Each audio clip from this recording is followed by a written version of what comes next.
अजीज तलबा और तालबात, Farooq foundation online school के ज़रिए यकसा नसाब के मुताबिक तालीम हासिल करें। अगर हमारी वीडियोस पसंद आएँ तो चैनल को सब्सक्राइब करें और दोस्तों के साथ शेयर करें और बेल आइकन को लाजमी दबाएं ताकि आइंदा आने वाली तालीमी वीडियोस आप हासिल कर सकें।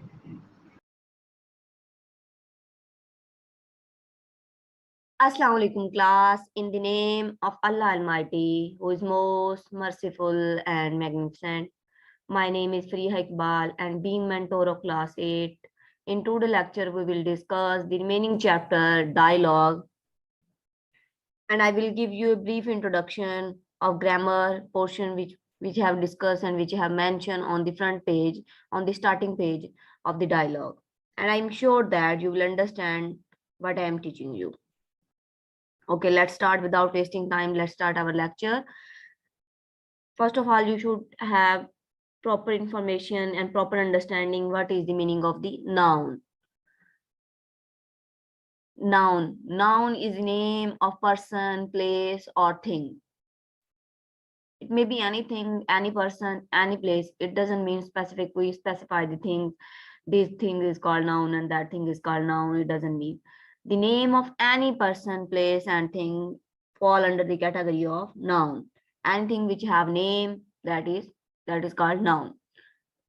It means chair, table, computer, Ali, Ahmad, Pakistan, Asia.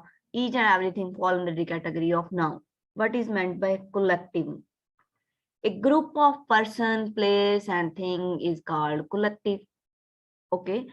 Collective noun is the name of group of person, place, and thing is called collective noun. For example, when we are talking about lot of people, then we will use word crowd. Crowd of people. Okay, that is mean crowd here. Crowd is representing the collective noun. When we talk about experts of anything, okay, a panel of experts. In panel, there are a lot of people. Okay, we are not specifying the people. They are 2, 4, and 5. We don't know the panel consists of how many people. Okay, a flock of birds, sheep, and goat. A flock representing the lot of sheep, goat, and birds. Okay, and the next one is, for example, a bunch of grapes. We use word bunch for grapes, for keys, lot of keys, for lot of flowers, and for lot of bananas. Okay, lot of people, a group of people, we use word crowd. A group of cattle, we use word herd, H-E-R-D, herd. When we are talking about a group of stars, we talk about, when we talk about a group of stars, then we will use the word cluster. When we talk about a group of robbers mean जो चोरी करते हैं, then we use the word gang. Okay, when we talk about a group of people, a group of players, then we will use the word team. Here team, crowd, herd, cluster, and gang, these all words are representing the collective noun. Okay, when we talk about a lot of trees, then we use collective noun, a collective word, clump. When we talk about a series of drama, a series of matches, lot of things, then we will use about series, then we will use the word event. Event is the when we use about series, we use about the lot of event took place, then we will use the word series. Okay, and the next one is where we use has and where we use have. Okay, as we know that has and have are the helping verb of perfect tense, present perfect tense.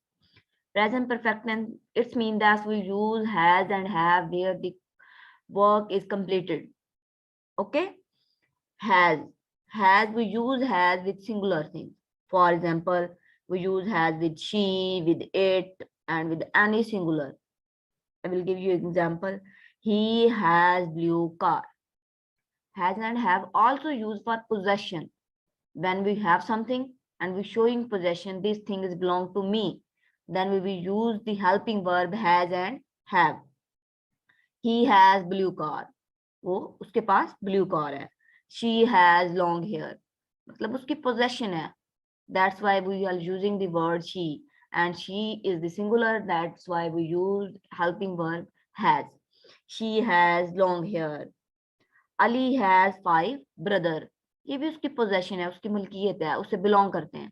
That's why हम लोग क्या word use कर रहे हैं? Has use कर रहे हैं.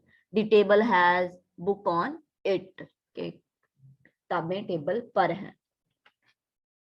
And the next one is have. We use have with plural.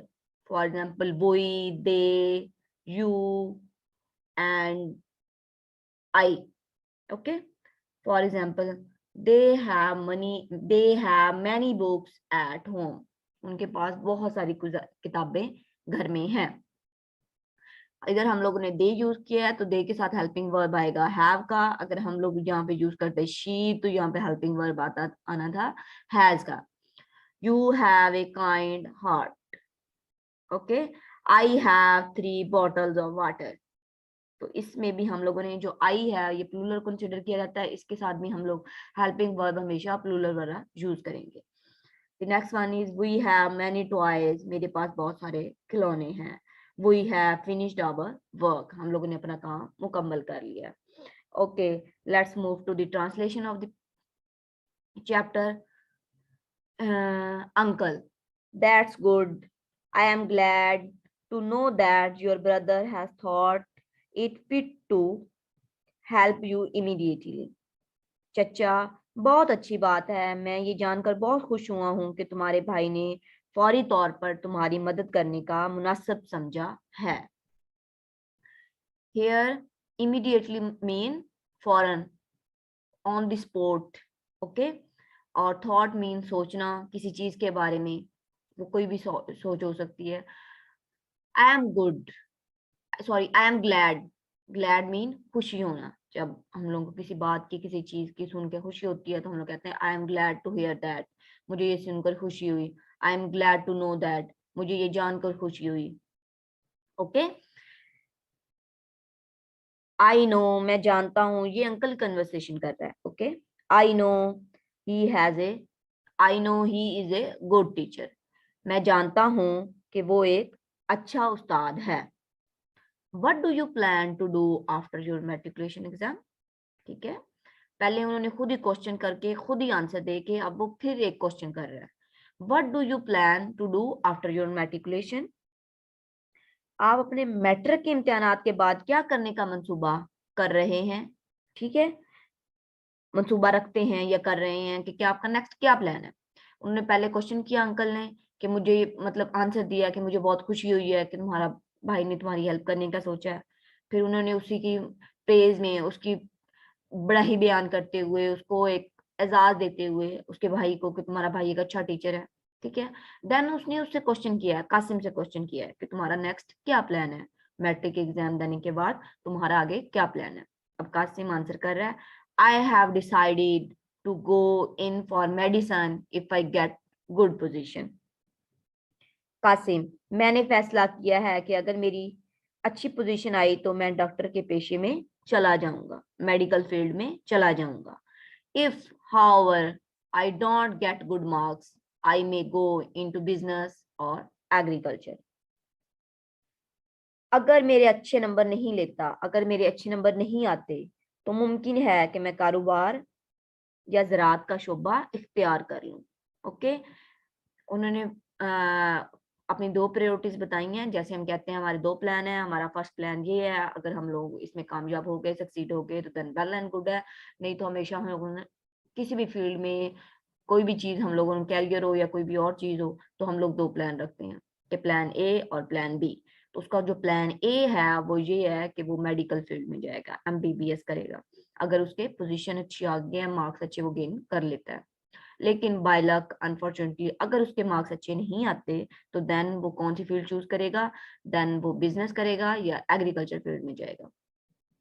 इधर उन्होंने एक ब्रैकेट में साथ ही क्वेश्चन मेंशन किया है कि वो राइटर हमसे पूछ रहा है रीडर से, which profession is Kasim planning to adopt in future, कि जो कासिम है वो कौन सा प्रोफेशन अडॉप्ट करने की सोच रहा है अपने मुस्तकबिल में।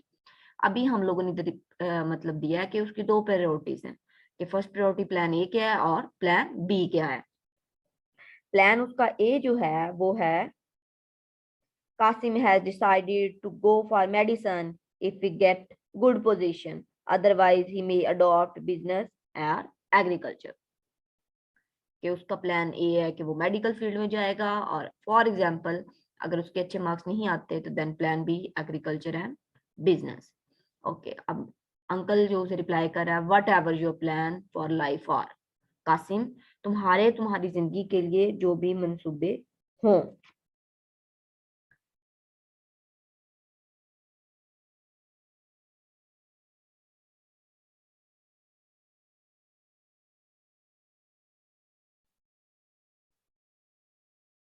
Your English has to be good, तुम्हारी इंग्लिश स्किल अच्छी होनी चाहिए। इसमें अब लाजमी नहीं है कि आपकी इंग्लिश स्किल में आप लोगों की स्पीकिंग स्किल आ जाती है या राइटिंग स्किल आ जाती है। इंग्लिश स्किल में आपकी चार चीजें होती हैं, एक आप लोगों की रीडिंग होती है, राइटिंग होती है, लिसनिंग होती है, और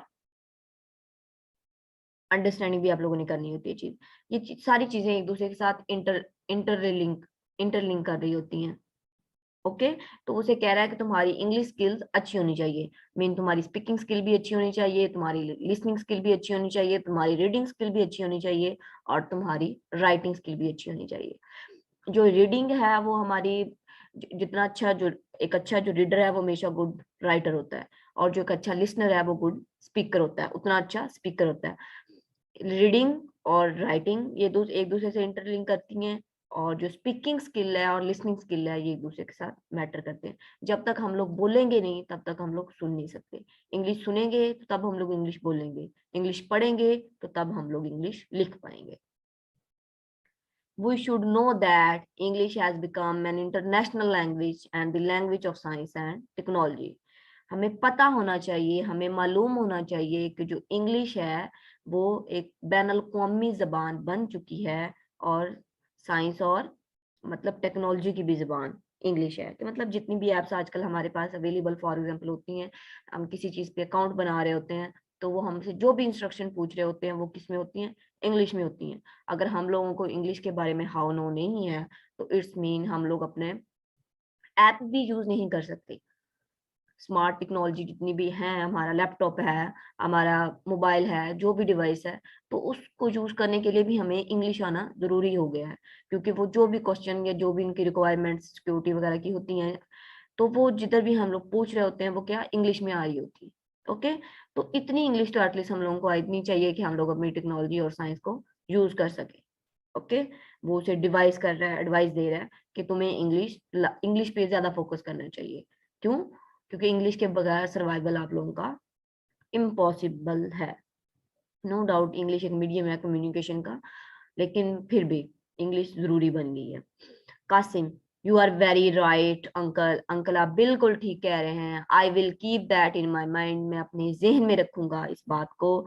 माई स्कूल वैन हैज कम, मेरी स्कूल की बस आ गई है, and I must go now. अल्लाह हाफिज। कासिम, मैं इस बात का ख्याल रखूंगा, और मेरी स्कूल की बस आ गई है और अब मुझे जाना चाहिए। अल्लाह हाफिज, खुदा हाफिज अंकल, खुदा हाफिज। And the next is grocery. Okay, जो उन्होंने खुद मेंशन की हुई है कि जो डिफिकल्ट वर्ड्स आप लोगों को लगते हैं वो इधर मेंशन किए हैं। मैं आप लोगों को उनके मीनिंग्स बता देती हूँ, और देन मैंने लास्ट पे खुद भी एक पैराग्राफ बना के, एक टेबल बना के, उसमें मुझे जो लगे हैं कि डिफिकल्ट मीनिंग है मैंने उनके सिनोनिम्स उर्दू में मीनिंग्स लिखे हैं, देन उनको सेंटेंस में भी यूज किया है कि आप लोगों को अच्छी तरह से उसकी हाउ नो हो जाए। Okay okay, let's start. Word first one is deficiency. Deficiency का मीन होता है कमी होना। वो किसी की भी चीज की कमी हो सकती है, वो हमारे लैक ऑफ नॉलेज हो सकता है, वो हमारी लैक ऑफ डाइट हो सकती है, ओके, लैक ऑफ सेंस हो सकती है, lack of sense of humour हो सकता है, लैक ऑफ मैनर्स हो सकता है। ओके, तो वो डेफिशिएंसी किसी भी चीज में हो सकती है। फॉर एग्जाम्पल हम डॉक्टर के पास जाएंगे तो वो कहते हैं कि बच्चों को आप लोग अच्छी खुराक दें, लैक ऑफ फूड है, लैक ऑफ विटामिन, मतलब जो भी उनकी होती हैं वो बता रहे होते हैं। या कोई स्टूडेंट अगर अच्छा नहीं पढ़ रहा तो टीचर्स जो रहते हैं वो उसे कहते हैं कि आपको ज्यादा पढ़ने की जरूरत है, आपकी क्या इसमें डेफिशिएंसी है इस सब्जेक्ट में इन ऑल दैट, ठीक है ना। तो डेफिशिएंसी मीन कमी होना किसी भी चीज की, वो कमी किसी भी चीज की हो सकती है। लैकिंग समथिंग, शॉर्ट कमिंग, किसी चीज की कमी होना। आगे है has thought it fit,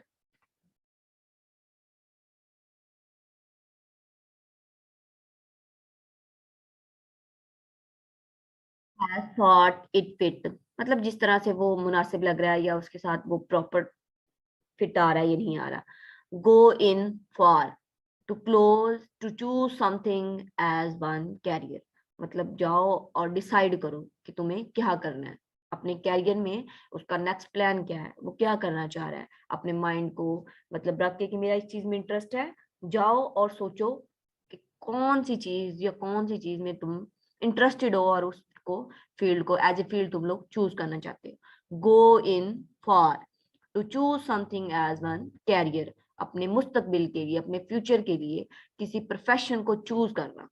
okay, particularly mean खास तौर पर, स्पेशली कि जब हम लोग कोई काम कर रहे होते हैं तो हम लोग कहते हैं मुझे बाकी, फॉर एग्जाम्पल हम दिन के शेड्यूल बना रहे हैं, कोई भी काम है हम लोग आज डे है तो इसमें हम लोगों ने ये चीजें करनी है, तो उसमें हम लोग कुछ होता है कि बाकी काम फॉर एग्जाम्पल अगर हमारे स्किप हो भी जाते हैं तो पार्टिकुलरली मुझे एक काम ये स्पेसिफाई ये लाजमी करना है। या हम लोग ये करें कि हमारी दिन की जो भी रूटीन हो, हम लोगों को हर रोज स्टडी को टाइम लाजमी देना है पार्टिकुलरली। ओके, हम लोगों को अपना स्टडी को टाइम देना है, वो आधा घंटा दें 2 घंटे दें, ठीक है ना, according to our interest and our lack of deficiency in our knowledge and interest. Then the next one is recovered, recovered mean सेहतयाबी होना किसी चीज से, मतलब आप पहले बीमार हैं तो देन आप लोग रिकवर करते हैं, अपनी उसी पहले वाली पोजीशन में वापस आना, रिकवर करना, टू गेट बैक। ये रिकवर्ड मीन गुड सेंस में होता है। ओके, ये नहीं होता कि आप मतलब बुरी सेंस में है, नेगेटिव कॉनोटेशन में मीन इसका मीनिंग नहीं आता। रिकवर अपनी दोबारा वही पोजीशन हासिल करना गुड सेंस में, ठीक है। एक्स्ट्रा, एक्स्ट्रा मीन होता है कि जो चीज आप लोगों के पास एक्सेस अमाउंट में अवेलेबल हो, एक्सेस अमाउंट में जितनी आपको जरूरत है उससे ज्यादा एक्सेसिव अमाउंट में अवेलेबल होना किसी चीज का, ठीक है ना। मोर देन और बियॉन्ड व्हाट इज यूजुअल, कि जितनी चीज चाहिए आपको या जरूरत होती है उससे ज्यादा किसी चीज का अवेलेबल होना, that is called extra. The next one is finish, finish mean मुकम्मल करना, खत्म करना, एक चीज को खत्म कर देना, फिनिश कर देना। To come to an end, जैसे हम लोगों ने आज अपना चैप्टर मुकम्मल कर दिया, इसको फिनिश कर दिया, रीडिंग को अभी हमारी एक्सरसाइज रहती है तो उसमें फिनिश कर देना किसी भी चीज को। अब जो मैंने टेबल बनाया है हम उसकी तरफ चलते हैं।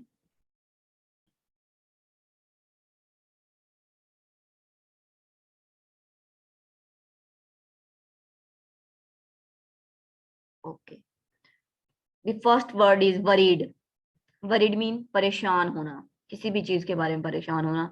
बॉदर, अब इसका जो सेंटेंस है वो है he was worried about exam, he was not worried about exam, he was worried about exam, कोई भी बना सकते हैं हम लोग, इसमें लाजमी नहीं है कि जो मैंने बनाया आप वही बनाए, मैंने सिर्फ आप लोगों को एग्जाम्पल देने के लिए, कि आप समझाने के लिए, आपकी अच्छी अंडरस्टैंडिंग के लिए यहाँ पे कुछ उनके सेंटेंस मैंने बना दिए हैं। अदरवाइज आप लोग कोई भी बना सकते हैं, आप लोगों को हाउ नो होनी चाहिए कि सेंटेंस बनाना कैसे है और इस वर्ड को किस सेंस में हम लोग यूज कर सकते हैं।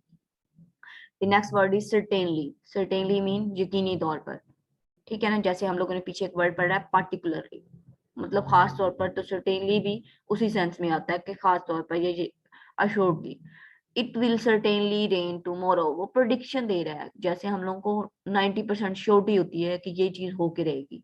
ओके, जैसे हम लोग एग्जाम दे के आते हैं तो हम लोगों को पता होता है कि मैंने कितने क्वेश्चन अटेम्प्ट किए हैं, मेरी राइटिंग कैसी है, तो टीचर का क्या मार्जिन है, टीचर किस तरह से चेक करता है, क्योंकि हर टीचर का एक अलग थोड़ा सा होता है, कोई टीचर लेंथ पे फोकस कर रहा होता है, कोई कॉन्टेक्स्ट पे फोकस कर रहा होता है, कोई ये होता है कि इस बच्चे ने पेपर अटेम्प्टेशन किस तरह से की है। तो आप लोगों को जो क्लास में पेपर दे के आते हैं तो स्टूडेंट को पता होता है, यकीन होता है कि मेरे इसमें से इतने में से इतने मार्क्स आ जाएंगे, अश्योरिटी होती है, तो उसमें से वो एक यकीन दहानी करा रहा है। It will certainly rain tomorrow, मुझे यकीन है कि सुबह, यकीनन कि सुबह बारिश होगी, अगले दिन की, आने वाले दिन की बात करें। वोकेशन मीन छुट्टियां, ओके, हॉलीडेज। जैसे एक हॉलीडेज आता है एक वीक में, तो उसमें बच्चे बहुत ज्यादा खुश हो रहे होते हैं कि बहुत सारे प्लान होते हैं, और वो लेकिन वो वैसे ही गुजर जाता है। We will go on a family vacation once a year. हम लोग एक साल अपनी छुट्टियों पे गए थे, फैमिली वेकेशन मतलब बाइक ट्रिप पे गए थे। वो ट्रिप किसी भी जगह का हो सकता है, आप लोग कोई और भी सेंटेंस बना सकते हैं, कंपलसरी नहीं है कि आप लोग इसको देखें। डिसाइडेड फैसला किया, build face, the matter will be decided by vote, कि जो भी फैसला है, जो भी मसला है, वो उसको किस तरीके से हल किया जाएगा, उसको वोट के जरिए हल किया जाएगा। जैसे हम लोगों के इलेक्शंस होते हैं, हम लोगों ने सदर को चूज करना है, तो उसके लिए वोटिंग डाली जाती है कि जिसके वोट मेजोरिटीज अथॉरिटी जिसके हक में होगी, तो वो मतलब वो मैटर हो जाएगा। कोई भी काम डिसाइड करने के लिए वोटिंग होती है कि जिस साइड में मेजोरिटी होगी वो काम कर लिया जाएगा, और जिस साइड में माइनॉरिटी होगी उसको स्किप कर दिया जाएगा। इमीडिएटली, जल्दी, फॉरविद, फौरी तौर पर, ऑन द स्पॉट, ठीक है। pour the sauce over the pasta and serve immediately। taught mean पढ़ाया जाना, educate करना, teach करना, okay। he has taught me the most important lesson of my life। उसने मुझे जिंदगी का सबसे अहम तरीन सबक सिखाया है। effort mean मेहनत करना, to put effort in something, वो मेहनत आपकी किसी भी चीज में हो सकती है, आपका गोल अचीव करने में हो सकती है, आपकी वैसे कोई मेहनत मतलब आप लोग किसी भी चीज का, मोस्टली हमारा गोल होता है कि जो भी हमने गोल अचीव करना है, वो गोल किसी तरीके से भी हो सकता है कि हम लोगों को स्टडी में इंटरेस्ट है तो उसमें हम लोगों का है कि हम लोगों का ये पैशन है, हमें इसमें काम करना है। किसी को स्पोर्ट में इंटरेस्ट है तो उनका वो गोल है कि नहीं, मुझे इस फील्ड में या इस चीज में हाई रैंक पे रहना है, कि मेरे से बढ़ के कोई ना हो। तो गोल अपना अचीव करना, जो आप लोगों की ख्वाहिशात है उनको, उनके लिए एफर्ट करना, मेहनत करना, ठीक है ना। ये put a lot of effort into finishing the project on time. उसने जो उसको प्रोजेक्ट या कोई जो काम असाइन हुआ हुआ था उसको खत्म करने में उसने अपनी बहुत सारी मेहनत इन्वेस्ट की। ग्लैड मीन खुश होना, we are glad he has made such a great progress. हम लोग बहुत खुश हैं कि उसने इतनी अच्छी तरक्की या इतनी जल्द तरक्की कर ली है। स्टार्टेड मीन शुरू करना, कोई भी काम स्टार्ट करना, उसमें स्टडी का स्टार्टअप लेना, या आप लोगों को कोई एग्जाम आ रहे हैं तो हम लोगों ने स्केड्यूल बनाया कि आज से हम लोग पढ़ना स्टार्ट करेंगे, या आप लोग कोई भी स्टार्टिंग कोई भी काम शुरू करने के लिए स्टार्ट करना, इनिशिएटिव लेना, ठीक है। कोई चेंज लाने के लिए इनिशिएटिव लेना, ठीक है ना, या कोई काम वैसे काम करने के लिए इनिशिएटिव लेना, अपनी लाइफ में इनिशिएटिव लेना। He started studying music at the age of 5। उसने म्यूजिक जो है सीखना या पढ़ना जो भी है, सीखते हैं हम लोग म्यूजिक वैसे, उसने म्यूजिक के बारे में पढ़ना या जानना शुरू कर दिया था जब उसकी उम्र 5 साल थी। Class, I hope so that कि आप लोगों को ईच एंड एवरीथिंग अच्छी तरह से समझ आ गई है। मैंने अपनी तरफ से चैप्टर कंप्लीट करवा दिया है, और मुझे 100% गारंटी है कि आप लोगों को अच्छी तरह से इसकी ईच एंड एवरीथिंग की समझ आ गई होगी। ओके क्लास, अल्लाह हाफिज, अपना ख्याल रखें। इंशाल्लाह हम लोग मिलते हैं नेक्स्ट क्लास में। अल्लाह हाफिज।